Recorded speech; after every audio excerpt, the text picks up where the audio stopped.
Hello, everyone, and welcome to Yoga Eat Love. I'm your guide, Sabrina Callie. Let's practice peace, presence, and embodied alignment together. Because feeling complete is about so much more than what you eat. This channel is a sacred space to slow down, tune into your energy, and live in alignment with your true nature. Here you'll find introductory Himalayan Kundalini yoga practices, wisdom, meditations, kriya, mantra, pranayama, and soulful lessons, and podcast style reflections like this one to support your peace, clarity, and nervous system balance. And it's my intention that each offering shared here be guided by the wisdom of the body, the rhythms of nature, and the understanding that you are not here to force, only to flow. So if you're craving a softer, more intuitive way to live, eat, move, rest, and reconnect, you're in the right place. Subscribe and practice with me, and let's return to your natural rhythm and light you up from the inside out, one breath, one nugget of wisdom at a time. Hello, loves. Welcome to today's episode. We're talking about love today. What is love? What's love got to do with it? All you need is love. Love, love, love. Because this time of year, if you're listening to this, when this episode drops, this time of year around Valentine's Day, love is seemingly everywhere in all the candy hearts and flowers and the sappy greeting cards and engagement announcements, anniversary posts, romantic getaways, seemingly the whole highlight reel. And if we're being honest, February can really stir things up for some people, myself included, in the past, not so much anymore. Because with all this talk about romantic love, right, it can make us feel, and I know that's a made-up word, by the way, I like to say romantical, but it can make us feel like we're somehow inadequate or behind or even more alone than we actually are, or maybe not chosen or rejected or not lovable enough. Even if you're in a relationship, this season can amplify comparison, like look how happy they are, right? I should be where they are. How come we aren't like that? You know, this constant comparison and feeling inadequate and not good enough. This time of year, with this focus on romantic love, really, really can stir a lot up for a lot of people. So I want to talk about love a little bit more in depth today. And underneath it all is this quiet belief that romantic love is the proof that we are worthy. That if someone chooses us, we must be lovable. And if they don't, something must be missing.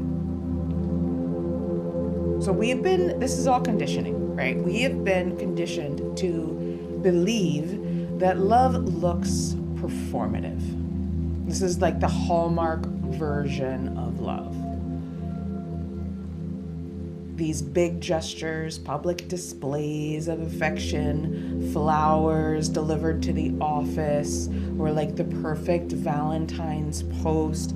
I remember when I worked in Manhattan way back when, and social media was just coming up online, and I was single, and all of my friends were posting the flowers that their boyfriends sent them or their husbands sent them, and that was like all over everyone's feed.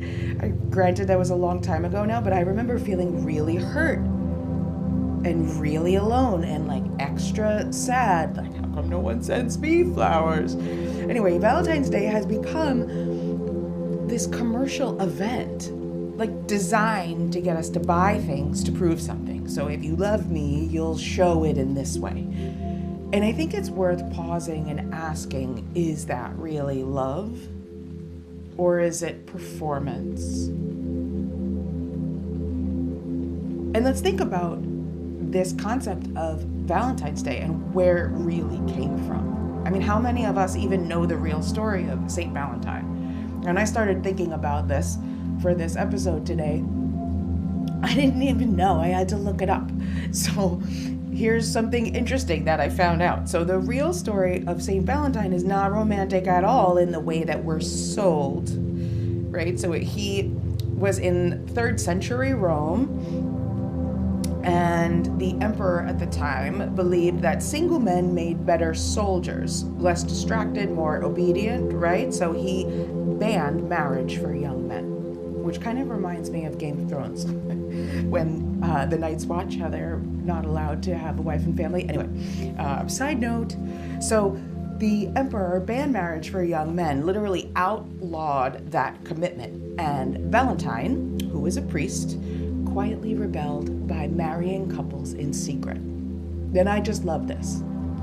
This is not at all the story of Valentine's Day that we are sold by Hallmark, in the US at least, right? So this wasn't a loud rebellion. It wasn't dramatic, but it was brave. And he chose love over the empire, right? The Roman Empire. Devotion over compliance. And eventually he was arrested. And while he was in prison, legend says that he befriended the jailer's daughter, teaching her, praying with her, offering kindness, and a place meant to strip people of humanity. And before his execution, he left her a note signed "From your Valentine." So it's told that that's where we got that from, from your Valentine. So it didn't start as chocolate and roses and proving love through purchases, through consumption, through external validation. It started as love as rebellion, love as conscience, and love as devotion. And I just find that so interesting and so fascinating, especially as a yogi, because yogis, some of us know this, and if you don't, let me just tell you a little bit. So yogis are rebels. Not loud rebels, not destructive rebels, but embodied rebels. The yogis, the original yogis, were rebelling against the status quo because they knew that there was more to life. Even thousands and thousands of years ago, when the yogic tradition arose in India, they knew that they didn't want to be like everybody else. They wanted to be different. They had this rebellious nature. They didn't agree with culture and society, different circumstances, but same experience that we're all going through right now, or some of us at least, not agreeing entirely with what's going on in the world, right? This is the practice of yoga is a rebellion. It's a rebellion against society, an inner rebellion to come into stillness, right? So yoga has always been about liberation, right? We come into stillness, stilling of the mind, as a source to feel free, because that's how we become liberated, when we have stillness of the mind, right? Choosing this presence over conditioning. In the yogic tradition, conditioning, samskaras, the programming, the veil. So choosing presence over conditioning, choosing awareness over autopilot, right? Choosing love over fear, choosing love over hate. The only thing Martin Luther King said, and Bad Bunny has referenced lately too, has made it popular in the mainstream, that only love can drive out hate, not more hate, right? Choosing love, right? Practicing love. And especially self-love. It starts with the self first. In a world that profits from our insecurity, right? Choose love. Be more loving. Practice love. And loving yourself first. And that's the true rebellion.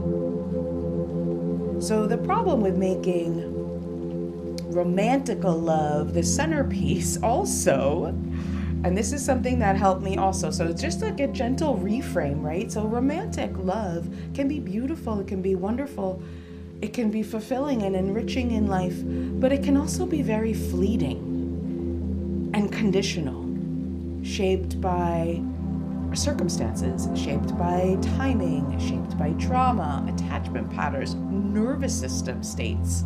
History is filled, if you think about it for a minute, history is filled with wars that were fought over the love of a princess, right? This man went to war to fight for the love of this princess, and then only to find that she ran off with someone else a few weeks later. Right? So think about that, right? It's so fleeting. It can disappear in an instant. It's not stable at all. It's powerful, right? No doubt. But it's really not the most stable form of love. And yet we've built this entire season around it, this entire holiday, all of it. And what I want to talk about is that the kind of love that actually sustains us is deeper than that. It actually comes in many forms, right? It's this deep self-love, right? There's the love between parent and child and parent, the love of a close friend, even the love that you feel from a pet. There's love in the community, there's love in sisterhood, there's love in mentorship, and this concept of self-love, right? I know I keep talking about self-love. It's more than bubble baths and massages. And I know it's a hot topic, or it was at least in the spiritual world, but this self-love is really deeper than that. It's loving yourself so much,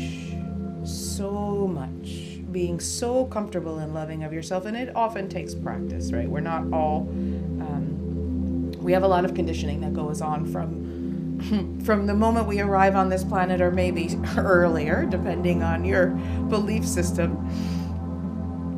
But, if we do these practices, if we're studying the yogic tradition and we're studying ourselves, we can get to this place where we shed all of that other junk, and we're able to sit with ourselves in stillness, and we're able to feel that love bubble up from within, and that's self-love, right? We feel that unconditional love of the self. And it might pop up in a really good massage, but the real self-love is not just buying some treatment. Yeah, it's deeper than that. And then there's also this idea, this concept of universal love, of cosmic love, of divine love, whatever you want to call it, God's love. Depending on your belief system and how you were raised, you probably have one idea of this that feels very comfortable, and one language that you like to describe it that makes you feel good. But it's really, we're all talking about the same thing here. If your mind is open enough to think about it, it's all this bigger love, right? The kind that isn't dependent on anyone behaving a certain way, and the kind that doesn't just disappear. And let's make this season be about that, and make this season be about you instead, right? This divine love, this universal love that you feel held and secure and stable, and this radical self-acceptance, right? Radically accept, and it's radical, right? Because we're conditioned not to like so many things. We're constantly being sold products too, like, oh, if you don't like this, buy this. If you don't like this about yourself, buy this. Oh, you're too fat, take this pill. Oh, you name it, dye your hair. And then there's also all of that stuff that comes in from, what people said when you were young, whether it's from the parents or someone else, or, criticizing you. Like, let's remove all of that and really start to let that go, right? Start loving the chubby parts. Start loving the bony parts. When you look in the mirror, look at your face and how you're aging so beautifully, and start to love those wrinkles. Those wrinkles tell a story. Love those flaws, right? Love that scar, the awkwardness, the sensitivity, the mistakes, and start looking at all of the glimmers, the blessings of yourself. Loving yourself now. Maybe it even means making a list of all the things you love about yourself. Right? Mirror work is really powerful too. But not when you're trying to fix something, not when someone chooses you, not when you become a better version of yourself. Now, that is the rebellion. That is revolutionary.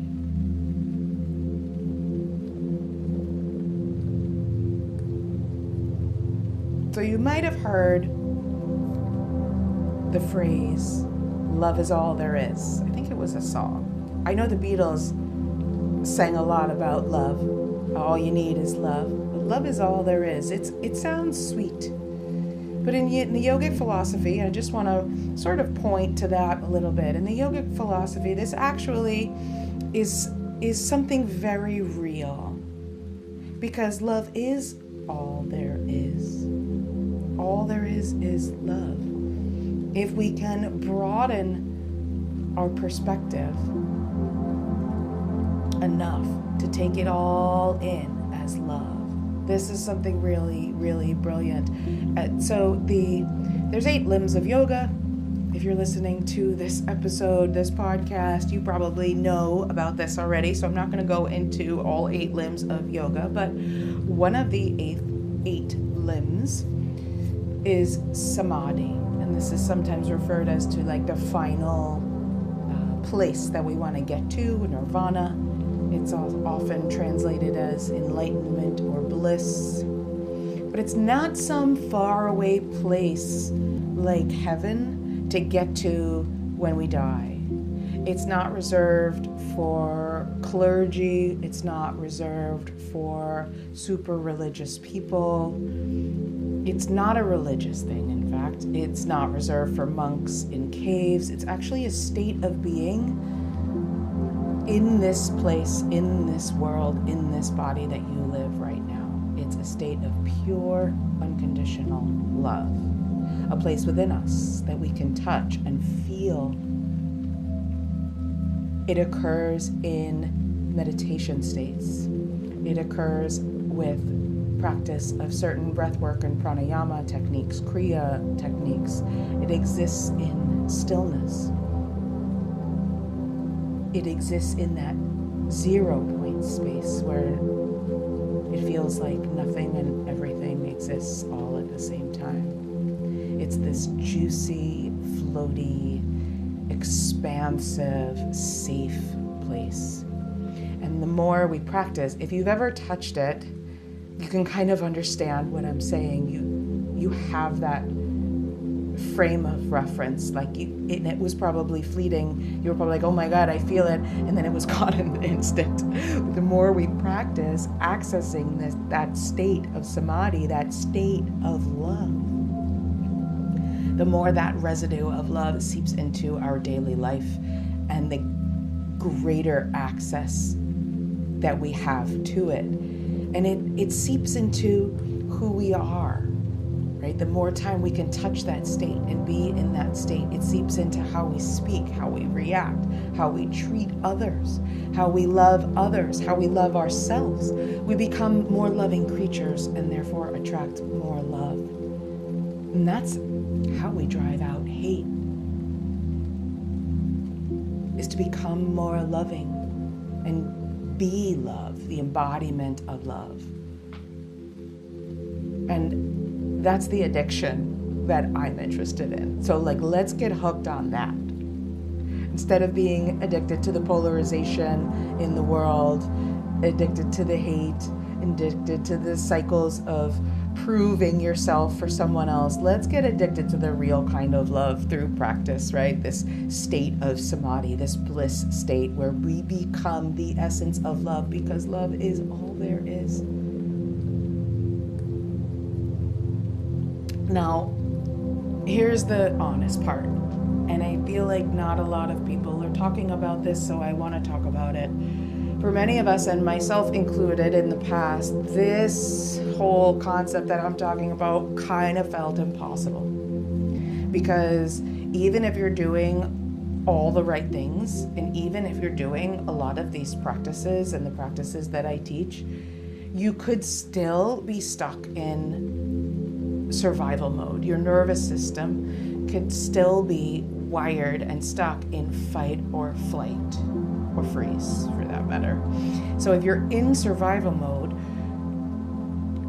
you can't really feel love fully, because you're constantly in this heightened, high alert mode, state of awareness, like ready to run from a threat, or ready to escape a predator, or find safety because your survival system's triggered, right? Not because you're broken, not because you're unworthy or you're not good enough, but because your body is literally prioritizing safety.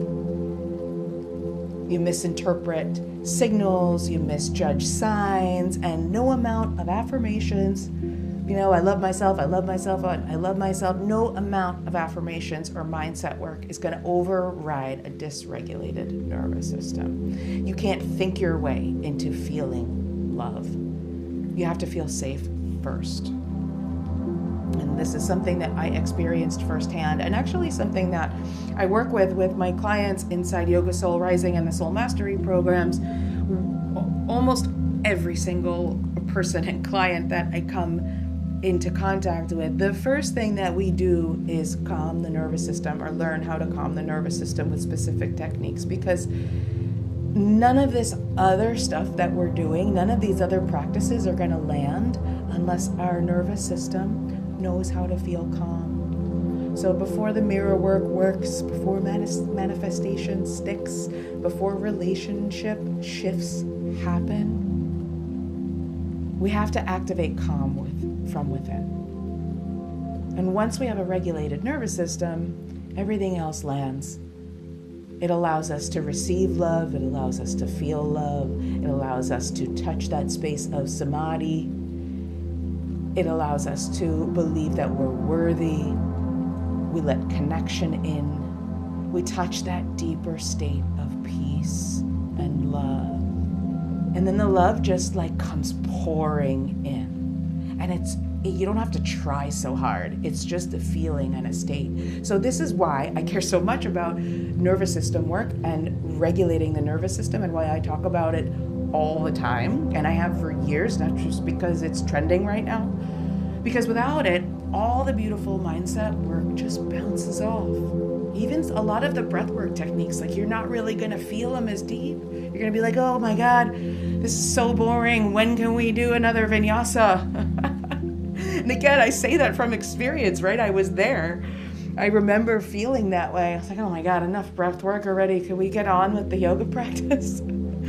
But when the body feels safe and stable and secure within itself, love just flows. It's incredible.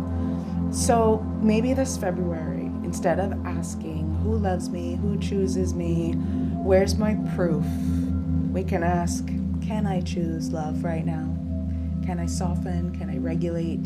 Can I accept myself fully, exactly as I am? That is the rebellion. And that is yoga. And that kind of love, it doesn't need flowers. It doesn't need a card. It doesn't need to be performed.